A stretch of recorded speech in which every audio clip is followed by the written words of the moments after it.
What's going on, everyone? Welcome back to my YouTube channel. It's Justin here. This is the continued restoration of my Lotus Evora S. And this is the big one. This is a replacement of the front subframe. So basically, subframe was damaged during the accident. Got the replacement right over here. Plan of attack is literally just to unbolt everything and move it off and then bolt it back. I got some torque specs I have to review. And that's that. It's going to be a tedious job because there's a lot of little pieces, but honestly, there's no front engine. So it's not going to be that bad. So I did want to point out that I used quick jacks to raise the car to this point. Got a decent amount of height under there, but just because I don't know how unbalanced it's going to be with the quick jacks, I put some jack stands attached to the rear subframe just in case it gets a little bit unbalanced. It's not going to move around too much. So that's that. I'll do a time lapse, stop along the way. Stay tuned.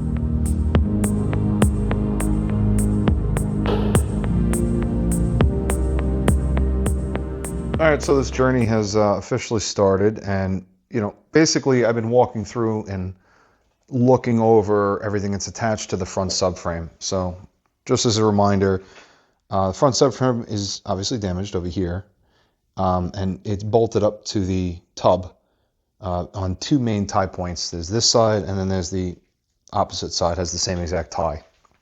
There's obviously a lot of stuff that's connected to it that needs to come off, but what I'm doing is I just took a red paint marker, and I'm literally marking every bolt that I'm going to remove so that I can unbolt this with the least amount of stuff coming off of the subframe. And the reason for that is just because I literally want to take this off, move it on the side, and then as I'm unbolting stuff from this, I want to transfer it right over to the replacement. I kind of want to have the replacement in place though on the car, just because of the weight. I'd like to bolt it up without anything attached and then slowly bolt stuff up. And so I don't want to take the stuff off of this and have it laying on the side and kind of struggle with getting it back on. You know what I mean? So I'm going to leave this intact, move that to the side, unbolt the stuff, move it onto the new subframe when it's bolted up to here. So just walking through this, you obviously have the tie bolts. So there are 6 on this side. There's a brake line, coolant lines, got a couple attachment points here. And what's funny is they're also marked in green paint from the factory as a quality control. So a lot of them I was just marking over the green with red. Sway bar. And actually, just because of the weight of the braking system here, these rotors are pretty hefty. I'm just going to unbolt the upper and lower control arms from the subframe. I just figure it's going to be easier to take it off while this is still attached to the car versus struggling to get it off. And it's not like I'm not going to be able to figure out how to get that back on. So moving over to this side though, like I mentioned, the 6 bolts here. The power steering line is over here. There's a worm clamp on there. I feel like that's not factory, but that's what it is. So I'm probably going to wind up removing that, disconnecting that hose. See, here's your power steering line, which is this one right here. And then here's your, it's going to your condenser or evaporator in the HVAC unit. More coolant line. I didn't mark these, but yes, these are going to be removed, the coolant lines.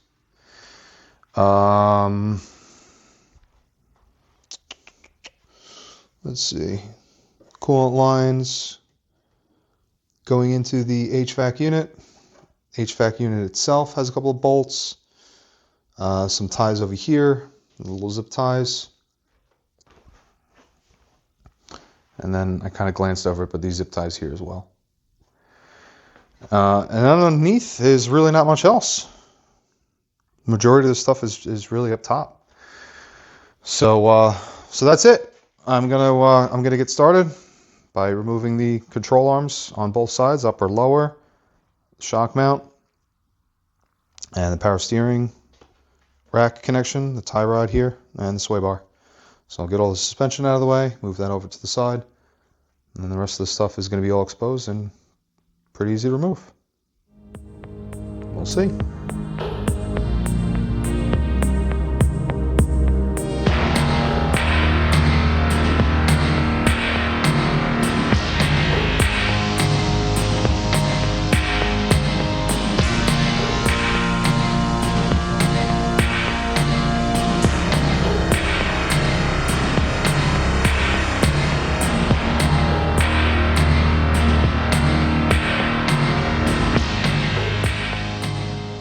All right, so this is about as far as I got yesterday.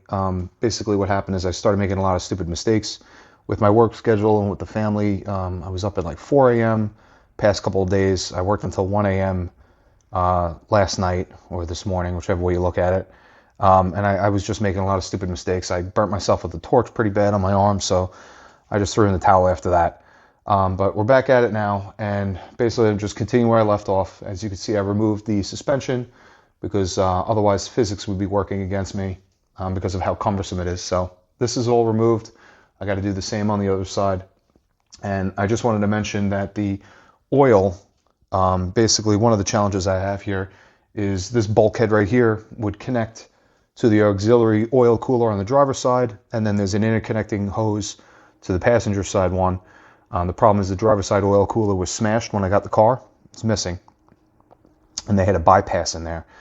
So what I did is I went to a local company, Moreland Hose, $300. I had them fabricate up a replacement hose, high pressure oil hose that's going to run from this bulkhead straight through onto the other auxiliary radiator.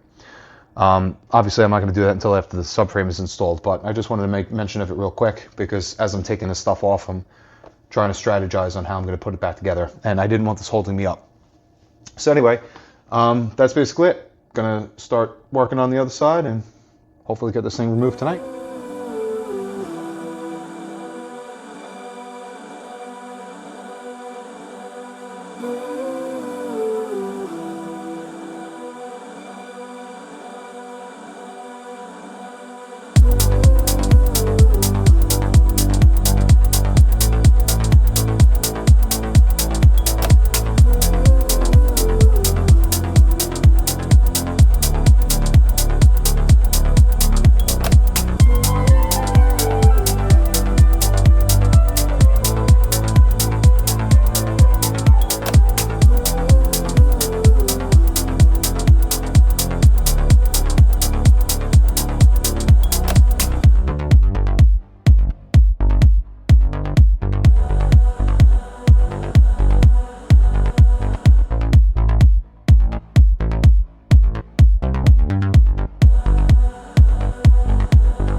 Alright, well, another challenge. Kind of sucks.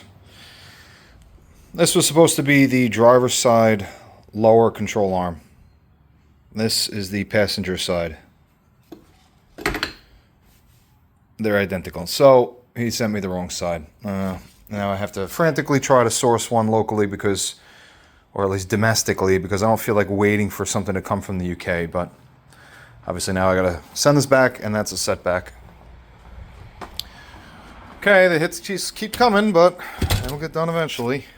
All right, well, here's where we stand right now. Basically, I've been chipping away at this in my spare time. You have the old control arm. This thing is really jacked up. You can see it kind of looks like linguine over here. So it's totally not straight. I was going to use it for mocking up the control arms, but it's just not even worth it because it's too bent. Can't even bend it back. I did put the other side on, though. So that looks okay, and really I was doing it to make sure that I'm aligning the rack as best as I could. I want it centered, obviously, when I'm bolting this thing up, because removing the steering rack from the power steering rack with a little U-joint is going to be, you know, a nightmare while this thing is together. I don't know if you can even see in here, but it's right up top, and it's kind of a nightmare. You need to take the rack out in order to remove that, as far as I know. At least that's what it says in the service notes. There might be a cheat, but I really don't want to risk it. So anyway, anything I could do to center this, the better. I took measurements off of the body to the tie rod, like a mark on the tie rod. I'm trying to match it up with both sides, but Honestly, this thing needs to be fully bolted in before I could even really get that far. I'm just trying to get an eyeball. I don't have the power steering rack in fully because of this. There's little washers, right? And they say that you can anneal them, which basically you take a torch to it, throw it in water. But it's got a rubber gasket, like a seal. So honestly, they're very clean. I can probably get away with reusing them. But knowing about how much work is involved and the fact that you have to remove the rack in order to get these bolts out, I'm not going to risk having a leak. So for $2 or whatever it costs per washer, I'm just going to renew it. I'll get the 4. And obviously I can't bolt the rack up until that's in my hands and I have it on the rack. So can't really get too much further with that. A little frustrated, but I started chipping away at the low-hanging fruit. So some of the coolant connections or whatever are all done. I got this. This is new from Lotus, and it's actually kind of humorous how nice and shiny it is in comparison to the rest of the car. Everything else is used. This is like the one new part that I put on it so far. The old one on this side was bent, and it had a little bit of surface rust. So I wire wheeled it, rust proofed it, painted it, top coated it, and so this actually looks like it's in pretty good shape now. Still a little bit off. I might have to bend it a little bit more once it's fully bolted up, but that's not really doing much. It's not structural or anything. It's just the bumper is going to be attached to that.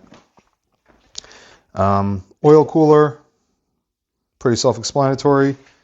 4 bolts hold that in. Some of the tabs are a little bent them back. No big deal. That looks good. I got a new dryer. The dryer, I'm not going to unseal it because it's a desiccant, and so I don't want to expose it to the air. I'm basically just going to take that off once the AC lines are ready to be installed. And so I'll immediately install the lines with new O-rings. So that way I could draw a vacuum on it and get the moisture out of there. So that's not trying to remove moisture from my garage. Same over here, got little O-rings for the refrigerant that I have to renew. Not terrible. I did want to point out, with the steering wheel, the clock spring in there, I needed to make sure that the steering wheel was centered too. So I rotated the steering wheel 2.5 times in each direction. And then I divided that by 2 and rotated it back. So it's a little bit over 2 turns from the limit. You have to be really careful. Obviously, you don't want to break the clock spring. So I just went very gently until I felt resistance. You could actually kind of hear it, the wires in there kind of complaining. And then I stopped and rotated it back the other way to test the other limit. So that's that. So this is pretty much aligned. Rack is pretty much aligned. There's a shield that goes here. I'm not installing because I need access to the power steering rack still. So pretty much as far as I can get for now. And then I got to get the washer bottle mocked up. I want to know where the washer bottle is going to be. I think it's actually going to be in the way. Not really too sure. It's going to be someplace over here. And then that's going to dictate where I'm going to be mounting my meth pump, because I do still plan on running methanol to this thing. So yeah, that's pretty much it. I'm in a holding pattern until I get the lower control arm, which I'm probably just going to wind up ordering new from Lotus. And then at the same time, I'll get those sealing washers for the power steering rack. And I'm getting tired, man. So I think that's all she wrote for tonight. I might just put the door panels on, because those are still sitting in the garage and I don't want them getting dinged up. So I'm probably going to put those on the car tonight and then call it a day. So anyway, I think that's it. This is probably going to conclude part 1. I'll have to do the second part because this is just going to run a little bit long. Obviously, there's a lot of work involved here. So I'll end this video chapter, and then if you like this video, just subscribe, and then I'll keep the content coming because there's definitely some more work to be done here. Anyway, I'll see you in the next one. Thanks. Take care.